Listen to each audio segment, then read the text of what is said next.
Alright, testing. Guys, school used to make us do some weird things. And the funniest part was that everyone was on board. Sure, why not? This is how the real world probably is. Ha! Not at all. Comment what weird things your school makes you do, because let's just cut to the chase. One of the craziest ones was that we just accepted the Pledge of Allegiance. Every single morning here in the US, we had to stand up, put our hand over our heart, and we had to recite this whole speech like a ritual.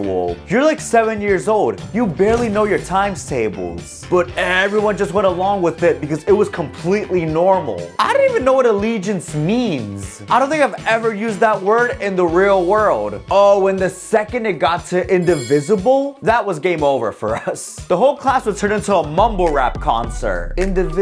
Individual, division. I would rather stay silent and hope nobody notices. And there was always that one kid who said it way too confidently. I swear, in another life, homie was a drill sergeant. Liberty and justice for all. Relax. It's 8:03 in the morning. And here's where it got stressful. My school would randomly pick a student every morning to say the Pledge of Allegiance over the intercom. Why? We just turned this thing into a freaking live broadcast. And I remember one time, my friend Jamal got picked to do the pledge. He was a troublemaker. However, his biggest fear was ironically public speaking. Oh, you could see it in his face. Homie was shaking when they called him. And that morning, the entire school is listening on the intercom for Jamal. I pledge allegiance to the flag. Okay, he's doing good so far. Just another regular morning at school. But then he gets to the end. And then the principal just snatches the mic. We apologize for the interruption. Dead silence. The whole school heard it. Even the teachers didn't know what to say for the rest of the day. And the school would never pick the student again to do the pledge. Cause again, why are we doing live performances at 8 in the morning? Oh, and don't even get me started on the way schools try to control what we wore. Now technically, my school had uniforms. It was a button-up shirt with the school logo on the left side. It looked pretty official. But the thing was, it was not mandatory. They gave them to us, but nobody wore them. Except for one kid, Brian. And when I say Brian wore it, I mean every single day. Monday through Friday, same shirt, tucked in, buttoned up as if he had a meeting after class. And you just knew his mom was behind that. She forced him to wear it. And I even saw that she bought a few extras for Brian from the school. Poor kid, but the teachers loved him for it. Brian was considered the golden child. He even won best dressed one year for the school yearbook. Wow, Brian, very nice shirt today. It's the same shirt. Oh, but if I go to school wearing the same clothes every day, I'm considered disgusting. Make it make sense. And although uniforms weren't mandatory, the dress code still existed. And they were strict about the most random things. No hoodies. Why? Cause this is the most comfortable thing I own. And your boy would get creative to not take it off. Jorge, take that off. But miss, I don't have anything under. I have an extra uniform in my bag, Jorge. Brian, if you don't zip it, cause the moment you showed any personality in your outfit, oh, it became a problem. Is that in dress code? You mean my shoes? Like, what is the goal here? Because kids are still gonna judge you regardless. Oh, he wears the same thing every day. Oh, why do your shoes look like that? Uniform or not, you were getting roasted. And honestly, dress code is just one of many things that school did to us. I got more to share. Scene change, guys. I have a question. You ever been so hungry where you open the fridge hoping that something magically appears? Like maybe the groceries restocked themselves overnight, or maybe a full meal just spawned in there like a video game. But then you look inside and instead it's like half a lime, a slice of cheese, just pure disappointment. And those are nights where I tell myself, yeah, I'm not cooking tonight. So what do you do in that moment? Well, this video is sponsored by DoorDash. DoorDash is an on-demand delivery platform that brings meals, groceries, and everyday essentials straight to your door. So if you're having a busy day or one of those I don't feel like cooking moments, DoorDash makes getting what you need super easy.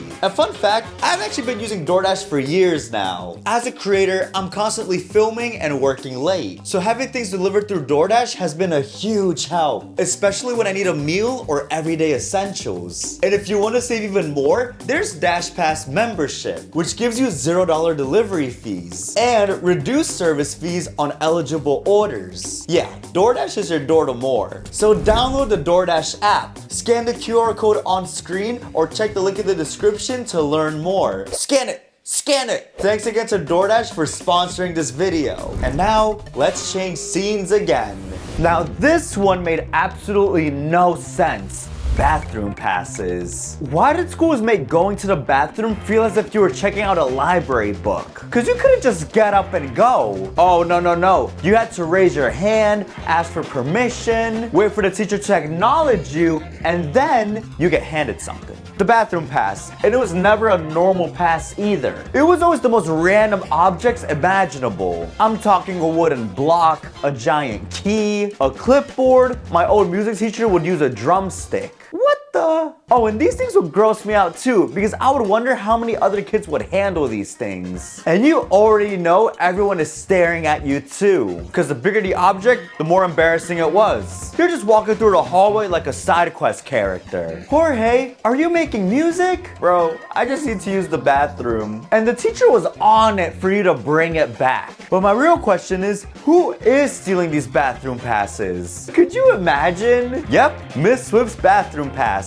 This is mine now. You can't even use it anywhere else. That thing only has any sort of value in the classroom. But I know the main reason for the passes was to keep track of kids and to make sure that only one was out of the classroom at a time. But that was a broken system too, because anytime I had to go, somebody would be gone. And it would always be that kid who would take way too long in the bathroom. So now you're sitting there fighting for your life because the pass is gone. Miss, Josue's been gone for 10 minutes. I know. Do something. And if you ask too many times, the teacher starts asking questions. Why do you keep asking to go to the bathroom? Maybe because I have to go? And I know Josue. Half the time, he wasn't even using the bathroom. But no. He wouldn't actually be in the bathroom though. He would just walk around the halls, taking the longest route possible. He was even one of those kids that would peek into other classrooms. Freaking mini field trip at that point. Give homie a chaperone. Cause I don't know what'll happen first. The bell ringing to leave or Josue coming back in time. Subscribe if that has ever happened to you. Oh, and don't get me started on substitute teachers either.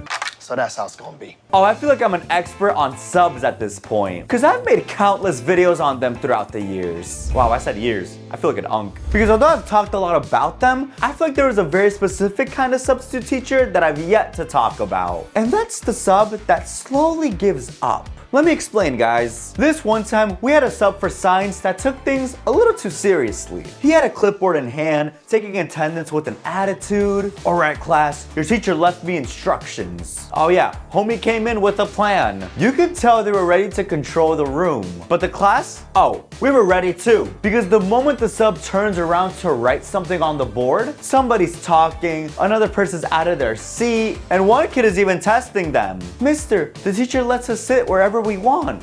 No, she doesn't. And at first, the substitute does try to fight it. Everyone back to your seats. I know what you're trying to do. And you hear the classic, I'm writing names down. Ooh, scary. They're using every known tactic. But then slowly, but also very steadily, you start seeing the sub lose grasp of the class. Yeah, they start losing control. Cause by 10 minutes in, they're repeating themselves. Guys, nobody's listening. And the volume just keeps going up. Someone's laughing in the back, another fool's throwing something, and one kid's just walking around like it's a free roam. The poor sub is trying to teach, but then here comes a turning point. He sits down, and you can feel he's ready to throw the towel in. You know, just trying to survive until the bell rings. He doesn't even hide it. You know what? Can y'all just be quiet if I put a movie on? What movie? Shrek. All right, let's go. Best day of your life. Everyone sits down, we're silent, like, oh, now we know how to act. And by the end of the period, the substitute is just sitting there questioning his life choices. Shout out to subs though, because y'all go through war. Clink! Clink, clink, clink! Yes, sir. Thank you guys so much for watching. Make sure to get your merch online too at horchatasoto.com. Free shipping on everything, by the way. And make sure to subscribe and like the video too. But anyways, I'll see you all on the next one. Bye!